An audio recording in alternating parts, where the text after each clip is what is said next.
Good morning dear students. और आज का हमारा टॉपिक है विशेषण। कल हमने पढ़ी थी क्रिया। कुछ बच्चों के कमेंट आ रहे थे कि मैम क्रिया अच्छे से समझ में नहीं आई, निकालना नहीं आ रहा, अकर्मक कैसे निकालें, सकर्मक क्रिया को कैसे पहचानें। तो थोड़ा सा उनके बारे में समझा देती हूँ, फिर हम चलेंगे विशेषण की तरफ। तो क्रिया के हमने भेद पढ़े थे। क्रिया तो जो हो रही है, जो कार्य हो रहा है, जो कर्म किया जा रहा है, वो है क्रिया। क्रिया के हमने दो भेद पढ़े थे कर्म के आधार पर। कर्म के आधार पर हमने पढ़े थे सकर्मक और अकर्मक। सकर्मक जिसमें कर्म है, अकर्मक जिसमें कर्म नहीं है। अकर्मक को समझा देती हूँ, सकर्मक समझ में आ जाएगी। जैसे कुत्ता भौंकता है, अब इसमें कोई क्रिया नहीं हो रही। कुत्ते का काम है भौंकना, कुत्ता भौंकता है, कुत्ते का काम है भौंकना, कोई क्रिया नहीं हो रही।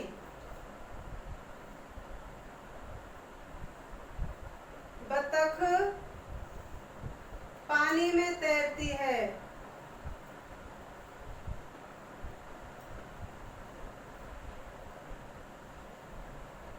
बतख का पानी में रहना उसका काम है, कोई अलग से काम नहीं कर रही, वो कोई कर्म नहीं हो रहा उसमें, तो बतख का काम है,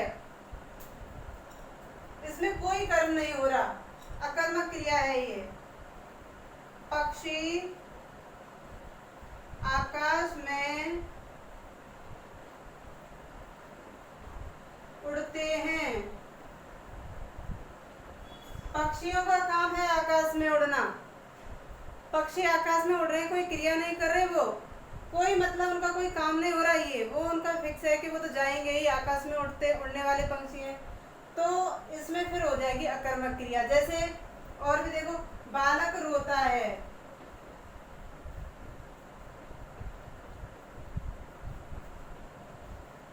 मीनू हंसती है,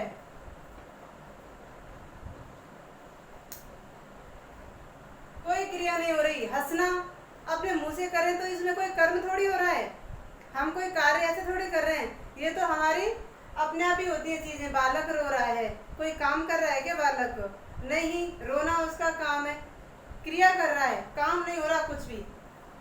क्रिया तो हो रही है लेकिन इसमें उसका कोई कार्य नहीं हो रहा। मीनू हंस रही है, क्रिया तो हो रही है लेकिन इसमें कोई कर्म नहीं है उसका।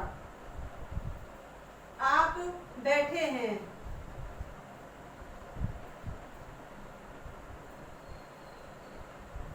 आप बैठे हैं, क्रिया तो हो रही है, बैठे हैं आप, लेकिन कोई कर्म नहीं हो रहा है इसमें, कोई आप काम नहीं कर रहे, बैठे हैं।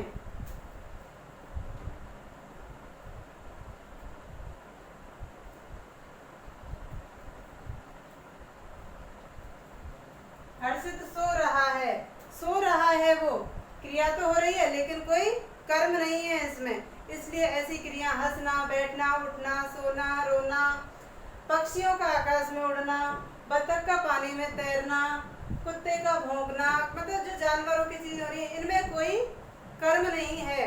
क्रिया तो हो रही है लेकिन कर्म नहीं है, और कर्म नहीं है तो अकर्मक क्रिया। कौन सी क्रिया? अकर्मक क्रिया, क्योंकि इसमें कर्म नहीं है। अब सकर्मक क्रिया, सकर्मक क्रिया में कुछ ना कुछ कर्म होगा। जैसे गीता पत्र लिखती है, लिखना क्रिया तो हो रही है लेकिन किस कर्म के साथ? पत्र के साथ, तो यहाँ पर कर्म दे दिया। मैं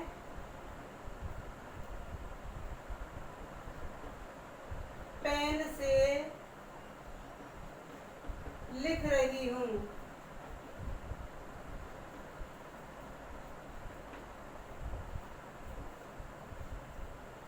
आया समझ में? कर्म क्या बना हमारा? Pen, pen.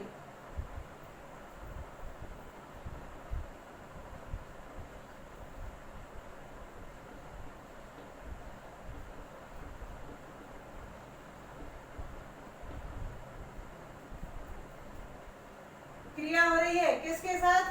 गेंद के साथ। तो ये हमारा उद्देश्य बन गया, एक तरह से ये हमारा कर्म बन गया। और सकर्मक क्रिया दो प्रकार की थी, जिसमें एक कर्म आएगा, एक कर्मक क्रिया, और दो कर्म आएंगे तो द्विकर्मक क्रिया। जैसे गीता पत्र लिख रही है, एक कर्म है, एक कर्म है, एक कर्मक।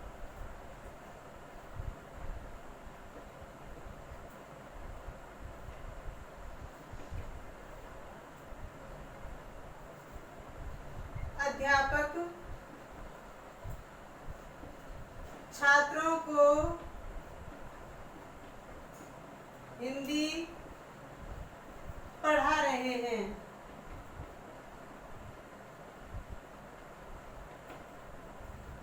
पढ़ाना क्रिया है, छात्रों को हिंदी को, तो ये हमारे दो कर्म हो गए।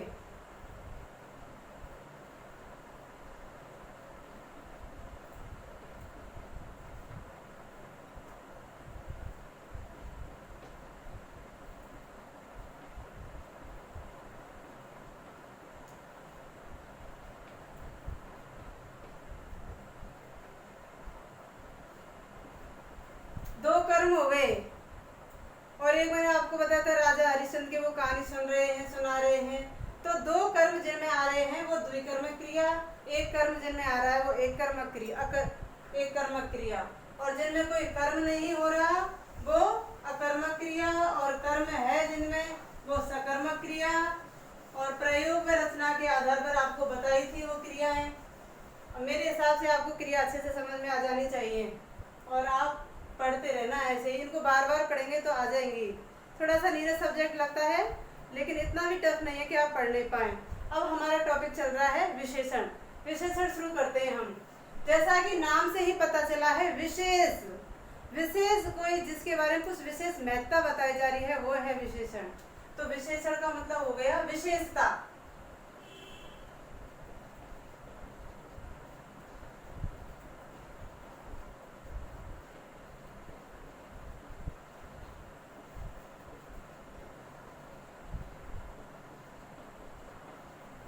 विशेषता। अब विशेषण की परिभाषा।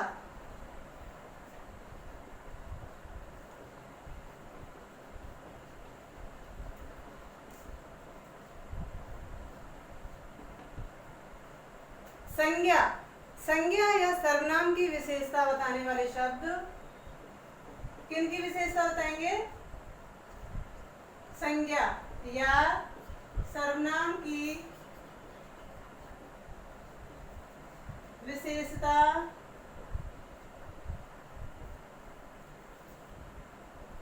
बताने वाले शब्द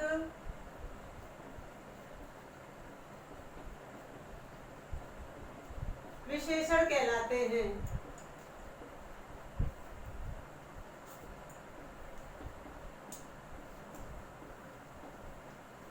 या तो संज्ञा की विशेषता बताएंगे या सर्वनाम की विशेषता बताएंगे। अब संज्ञा क्या है? किसी का भी नाम, जैसे मीरा, संज्ञा हो गई। मीरा कैसी है? सुंदर, सुंदरी बोलते हैं, लड़कियों को सुंदरी बोलते हैं, सुंदर नहीं बोलते, सुंदर लड़के होते हैं। ईमानदार, लड़का, लड़का कौन सी संज्ञा है? जातिवाचक। तो संज्ञा की विशेषता बता रहा है, कैसा लड़का है? ईमानदार। घोड़ा, कैसा घोड़ा है? लंबा। घोड़ा हमारा आ गया था जातिवाचक में, अगर इसका नाम दे दिया जाए तो व्यक्तिवाचक बन जाएगा। तो जो ये जो संज्ञा है इसकी घोड़े की विशेषता क्या हो गई? लंबा।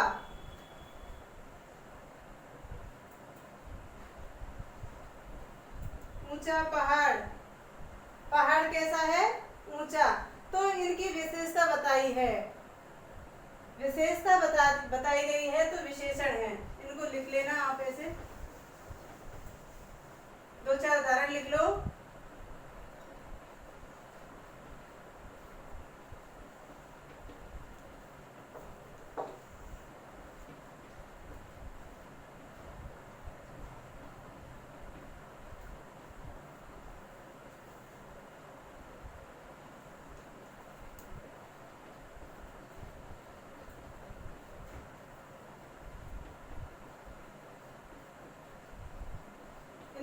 जाएंगे आप। अब हमारे विशेषण के 4 भेद हैं विशेषण के।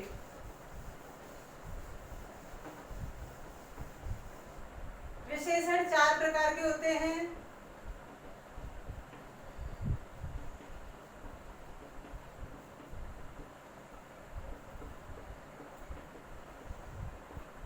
पहला है गुणवाचक,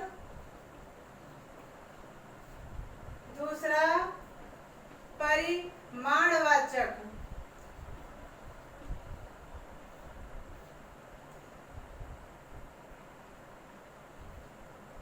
तीसरा है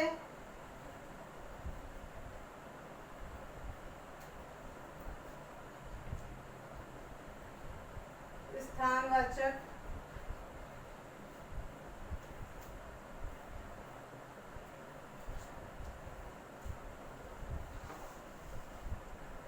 तीसरा है संख्यावाचक,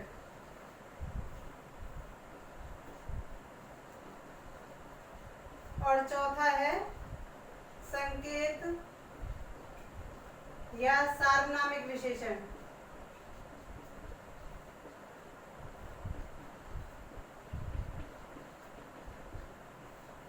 स्थानवाचक तो क्रिया विशेषण आएगा। तो गुणवाचक विशेषण,